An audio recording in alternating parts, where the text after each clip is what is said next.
الحمدللہ والصلاة والسلام علی رسول اللہ وعلی آلہ وصحبہ ومن والہ۔ محترم بھائیو، السلام علیکم ورحمۃ اللہ وبرکاتہ۔ آج ہم سورہ المجادلہ آیت نمبر 5 سے آیت نمبر 7 تک انشاءاللہ پڑھیں گے۔ اللہ تعالیٰ فرماتا ہے: اعوذ باللہ من الشیطان الرجیم، بسم اللہ الرحمن الرحیم۔ ان الذین یحادون اللہ ورسولہ کبتوا کما کبت الذین من قبلہم وقد انزلنا آیات بینات وللکافرین عذاب مہین۔ بے شک جو لوگ اللہ اور اس کے رسول کی مخالفت کرتے ہیں وہ ذلیل کر دیے گئے جیسے وہ لوگ ذلیل کر دیے گئے جو ان سے پہلے تھے، اور ہم نے صاف اور صریح آیتیں نازل کر دی ہیں اور کافروں کے لیے رسوا کن عذاب ہے۔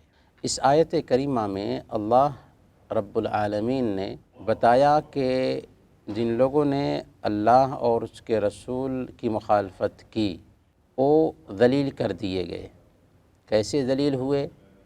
کفار قریش جنہوں نے پوری جان توڑ کوشش کی تھی اللہ کے رسول صلی اللہ علیہ وسلم کی کاز، آپ کی دعوت کو نقصان پہنچانے کے لیے، لیکن آپ دیکھیں کہ جنگ بدر میں ذلیل ہوئے، اور اس کے بعد بھی جب اللہ کے نبی صلی اللہ علیہ وسلم مکہ پر فتح پائے تو کفار ذلیل ہوئے، اور پھر جا کر کے ایک وقت ایسا آیا کہ جنہوں نے اللہ کے نبی صلی اللہ علیہ وسلم کی مخالفت کی تھی، اسلامی دعوت کے راستے میں کانٹے بچھائے تھے، وہی لوگ اسلام قبول کر لیتے ہیں۔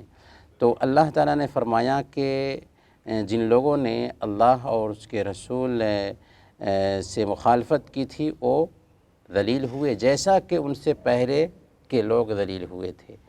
پہلے کے لوگ کیسے ذلیل ہوئے؟ ہر زمانے میں جب اللہ رب العالمین نے کسی رسول کو بھیجا اور انہوں نے اپنی قوم کو ایک اللہ کی طرف بلایا اور قوم نے رسول کا انکار کیا تو اللہ تعالیٰ نے اس قوم کو تباہ اور برباد کیا۔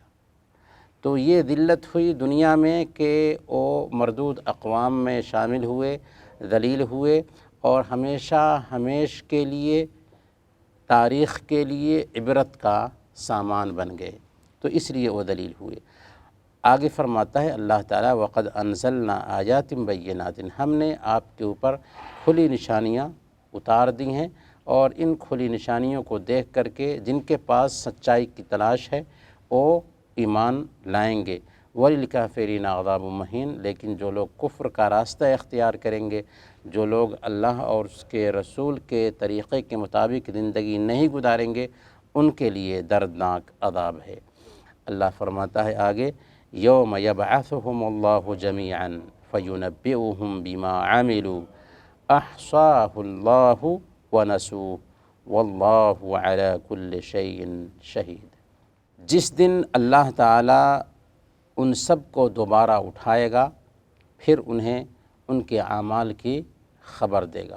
جس دن اللہ تعالیٰ ان کو دوبارہ اٹھائے گا اور پھر ان کو ان کے اعمال کی خبر دے گا۔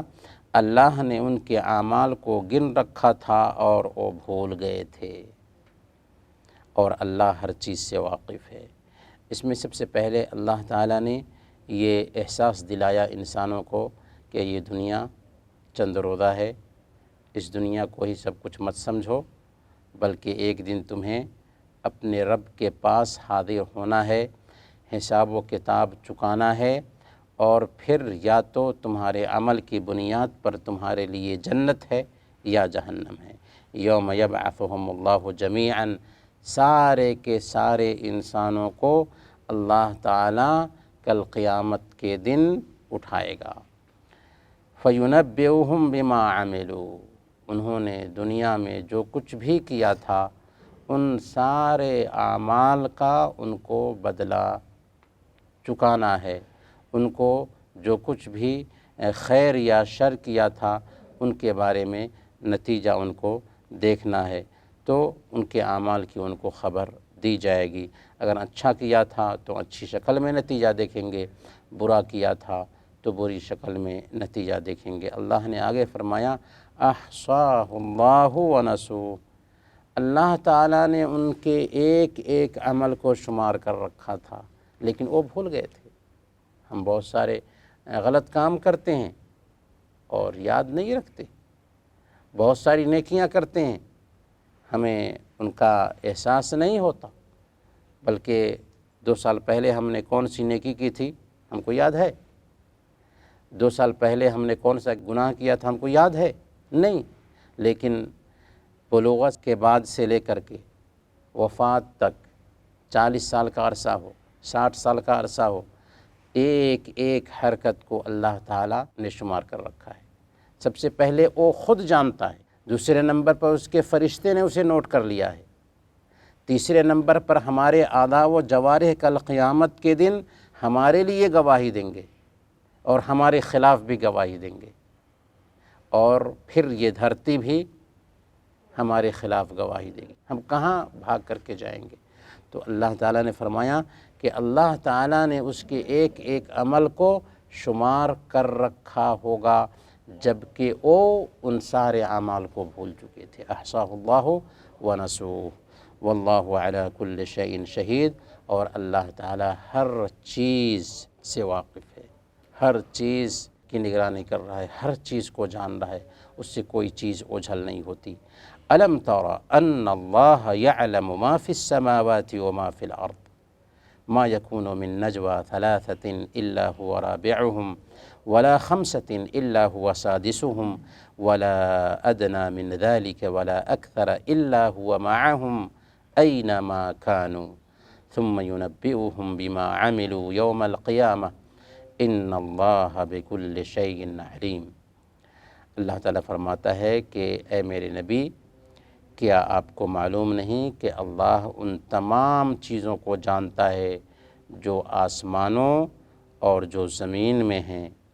جب بھی 3 لوگ آپس میں سرگوشی کرتے ہیں، کانا پھوسی کرتے ہیں، آپس میں سرگوشی کرتے ہیں، تو وہ چوتھا ان کے ساتھ ہوتا ہے، یعنی اللہ چوتھا ان کے ساتھ ہوتا ہے، اور جب 5 لوگ ایسا کرتے ہیں تو چھٹا ان کے ساتھ ہوتا ہے، اور چاہے اس سے کم افراد ہوں یا زیادہ، جہاں کہیں بھی ہوں وہ ان کے ساتھ ہوتا ہے، یعنی اللہ ان کے ساتھ ہوتا ہے۔ پھر قیامت کے دن وہ ان کے اعمال کی انہیں خبر دے گا، بے شک اللہ ہر چیز کا علم رکھتا ہے۔ اس آیت کریمہ میں اللہ رب العالمین کی نگرانی کا احساس انسان کو دلایا گیا ہے کہ تم جہاں کہیں بھی ہو اللہ تعالیٰ تمہیں جانتا ہے، آسمان اور زمین کی ہر چیز کو اللہ تعالیٰ جانتا ہے، سمندر میں ایک پتے جو گرتے ہیں ان کو بھی جانتا ہے، اور جنگل کے ایک چھوٹے سے چھوٹے جانور کو بھی اللہ تعالیٰ جانتا ہے، ہر جگہ اور ہر لمحے کی چیزوں کو اللہ تعالیٰ جانتا ہے۔ یہاں تک کہ 3 آدمی کی سرگوشی نہیں ہوتی مگر چوتھا وہاں اللہ ہوتا ہے، نہ 5 آدمی کی سرگوشی ہوتی ہے مگر چھٹا وہاں اللہ ہوتا ہے، اور نہ ہی زیادہ کی نہ کم کی، نہ تو 3 آدمی سے کم کی سرگوشی ہو یا نہ 5 آدمی سے زیادہ کی سرگوشی ہو، لیکن بہرحال وہاں اللہ ہوتا ہے۔ اللہ تعالیٰ کے ہونے کا کیا مفہوم ہے؟ وَهُوَ مَعَهُمْ، یا اللہ تعالیٰ ان کے ساتھ ہوتا ہے، اس کا کیا مفہوم ہے؟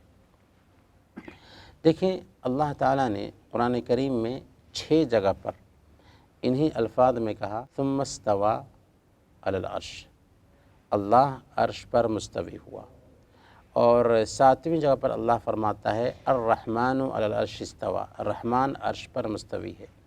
تو اللہ تعالیٰ 7 آسمان کے اوپر عرش پر ہے، لیکن عرش پر ہوتے ہوئے وہ بندوں کے ساتھ ہے کیسے؟ جسم کے اعتبار سے نہیں، اور یہ عقیدہ رکھنا نہایت ہی گھٹیا عقیدہ ہوگا، بلکہ اللہ تعالیٰ علم کے اعتبار سے ہمارے ساتھ ہے۔ اس آیت میں یا دوسری آیتوں میں جو یہ کہا گیا ہے کہ اللہ تمہارے ساتھ ہے، تو مطلب یہ ہوا کہ اس کا علم تمہارے ساتھ ہے۔ جیسے عرب کہتے ہیں سرت والقمر معنا، میں چلا اور چاند میرے ساتھ تھا۔ تو کیا آدمی چلتا ہے تو چاند اس کے ساتھ چلتا ہے؟ چلتا ہے چاند اس کے ساتھ؟ نہیں۔ مطلب کیا ہوا؟ مطلب یہ ہوا کہ چاند کی روشنی اس کے ساتھ ہو، یہ مفہوم ہے۔ یہاں تک کہ ہم اپنی زبان میں بھی کہتے ہیں کہ اگر کسی آدمی نے ہندوستان سے فون کیا مجھے اور کہا کہ بہت ساری پریشانیاں ہیں، بہت سارے لوگ ہمیں تکلیف دے رہے، تو ہم کہتے ہیں ہم آپ کے ساتھ ہیں، کہتے ہیں نا کبھی کبھار، ہم آپ کے ساتھ ہیں، گھبرائیے نہیں۔ تو کیا مطلب کہ ہم ان کے ساتھ ہو گئے؟ ابھی تو ہم کویت میں ہیں اور فون کر رہے ہیں وہ انڈیا سے، تو ہم آپ کے ساتھ ہیں کہنے کا مطلب کیا ہوا؟ ہم آپ کی مدد کریں گے، ہم مشورے کے ذریعہ آپ کے ساتھ ہیں۔ تو گویا کہ ہم آپ کے ساتھ ہیں کہنے کا مطلب یہ ہوا کہ ایسا ہوتا ہے کہ کہا جاتا ہے کہ ہم آپ کے ساتھ ہیں، لیکن انسان اس کے ساتھ ہوتا نہیں ہے، لیکن علم کے ساتھ ہوتا ہے، یا کبھی کبھار مدد کے ساتھ ایک انسان اس کے ساتھ ہوتا ہے۔ تو یہی اللہ تعالیٰ کا بندے کے ساتھ ہونے کا مفہوم یہ ہوا کہ اللہ تعالیٰ بندوں کو دیکھ رہا ہے، بندوں کی نگرانی کر رہا ہے، بندوں کی ایک ایک حرکت سے آگاہ ہے۔ تو گویا کہ اللہ عرش پر ہے اور بندوں کے ساتھ بھی ہے۔ تو عرش پر ہوتے ہوئے ساتھ ہونے کا مفہوم کیا ہوا؟ کہ اللہ تو عرش پر ہے لیکن بندوں کا علم رکھتا ہے، بندوں کی جانکاری رکھتا ہے، بندوں کی ایک ایک حرکت سے آگاہ ہے۔ وصلی اللہ علی نبینا محمد وعلی آلہ وصحبہ اجمعین۔